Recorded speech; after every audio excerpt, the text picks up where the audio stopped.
Hello everyone, welcome back to the channel. তো চলো, আজকে রবিবার দিন সকালবেলা কৃষ্ণমকে নিয়ে যাচ্ছি বাচ্চাদের পুজোর রিহার্সালে। তোমাদেরও নিয়ে যাই, একদম পুজোর দোরগোড়ায়, একদম জোর কদমে আমাদের রিহার্সাল চলছে। তো বাচ্চাদের নাচের দায়িত্বে আমি, তো সেই জন্য যাচ্ছি ওদের রিহার্সালে। কৃষ্ণমও এবার নাচ করবে, তাই তো? চলো, এই যে আমাদের রিহার্সাল শুরু হয়ে গেছে। বাচ্চারা এবার অনেক খাটাখাটনি করে রিহার্সাল করছে, ঠাকুর করুক যাতে ওদের ফাংশনটা ভালো হয়।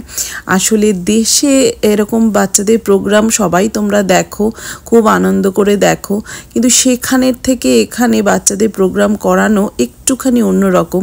কারণ এখানের বাচ্চারা বাংলা সংস্কৃতি, বাংলা নাচ গান, সিনেমা এ সমস্ত কিছু রোজকার দিনে দেখে না, স্কুলে দেখে না। তো সেই কারণে ওরা রিলেট করে উঠতে পারে না যে এগুলো কি কিংবা কি হচ্ছে। তবু ওরা এত ইন্টারেস্ট নিয়ে করছে, নতুন জিনিস শিখছে, আমার সেটাই সব থেকে ভালো লাগছে। বাড়ি এসে আমি রবিবার যেহেতু ভাবলাম এমন কিছু বানাই যেটা খেয়ে তৃপ্তি হবে একটু, রোজকার দিনে তো তাড়াহুড়ো করি, তাই জন্য আজকে বানাচ্ছি একটু রুই মাছের ঝাল। রুই মাছ আমার বরাবরই প্রিয়, এবং ইলিশ মাছের থেকেও যেন রুই মাছটা প্রিয়, কারণ এটা মনে হয় আমার সোল ফুড। মানে বাড়িতে থাকলে, কিছু না থাকলে ভাত আর মাছের ঝোল, রুই কিংবা কাতলা মাছের ঝোল, নর্মাল কালো জিরে ফোড়ন দিয়ে মাছের ঝোল। যে ক্লিপটা তোমরা দেখলে এর আগে মাছের ঝোল বানানোর, ওটা দুপুরবেলা এই 1-1:30 নাগাদ।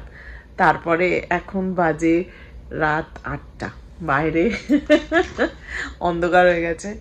আমি দুপুরে খেয়ে দিয়ে গেছিলাম একটুখানি নেলস করাতে। অনেকদিন পর একটু ম্যানিকিউর করালাম, অনেকদিন মাঝখানে করাইনি। আসলে নখগুলো না খুব খুব হয়েছে, পাতলা হয়ে যাচ্ছিল। কোনো এক্সট্রা কোনো নেল এক্সটেনশন লাগাই না, নিজের নেলে করি পুরো ম্যানিকিওর যখনই করি। তো বাট নখগুলো না খুব পাতলা পাতলা হয়ে যাচ্ছিল, তো আমি একটু ব্রেক দিয়েছিলাম বেশ 2-3 মাস, যে কিছু করাবো না, একটু কিছুদিন থাক, মানে নর্মাল নেল পলিশও লাগাইনি আমি, তো একটু কিছুদিন থাক। তো এবার একটু করিয়েছি হালকা করে, দেখা যাক। আবার একটু কিছুদিন ব্রেক দিয়ে করবো। একদম অনবরত করাতে থাকলে দেখছি নেলগুলো একটু খারাপ হয়ে যাচ্ছে। তো যাই হোক, নেল করিয়ে তারপরে এসে যা ঘুম দিয়েছি আমি, কৃষ্ণম, কপিল 3 জনে মিলে ঘুম দিয়েছি। আসলে উইকডেগুলো এমন যায় হুটোপাটি করে।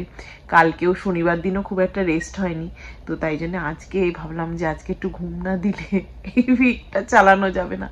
আর ঘুমিয়েওছি, মানে ঘুমোতে গেলে অনেক সময় ঘুম হয় না, কৃষ্ণম তুলে দেয়, দুপুরে ঘুমটা খুব একটা হয় না আমাদের। তো আজকে 3 জনেই মনে হয় টায়ার্ড ছিলাম, খুব ঘুমিয়েছি। ঘুমিয়ে নিয়ে এখন উঠেছি। দুপুরবেলা রান্না টান্না করা আছে, তো এখন রান্নার কিছু নেই, জাস্ট ডিনারটা এবার সেরে নিয়ে আবার কালকে অফিস।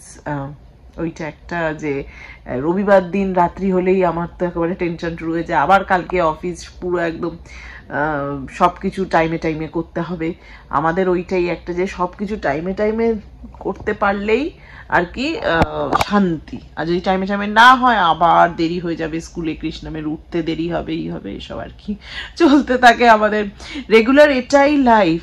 মানে অনেকে হয়তো ভাবো যে একঘেয়ে লাইফ, কিংবা সব কিছু আর কি প্রত্যেক ব্লগেই তোমরা একই রকম জিনিস দেখো। আসলে আমাদের লাইফে সত্যি বিশাল কোনো কিছু চেঞ্জ হয় না, এই গতানুগতিক এর মধ্যেই চলতে থাকে। যেহেতু আশেপাশে আত্মীয় স্বজনও বেশি নেই কিছু আর কি, আর আমরা থাকি ক্যান্সাসে তো আশেপাশটা পুরো ক্ষেত, কিচ্ছু নেই কোথাও যে যাবো সেরকম ভাবে। কাছাকাছির মধ্যে, দূরে তো যাওয়াই যায়, বাট কাছাকাছির মধ্যে কিছু নেই। তো লাইফটা এরকমই আমাদের, একঘেয়ে, কিচ্ছুটি করার নেই, এর মধ্যেই যতটুকু পাই একটু এন্টারটেনমেন্ট খুঁজে নিই।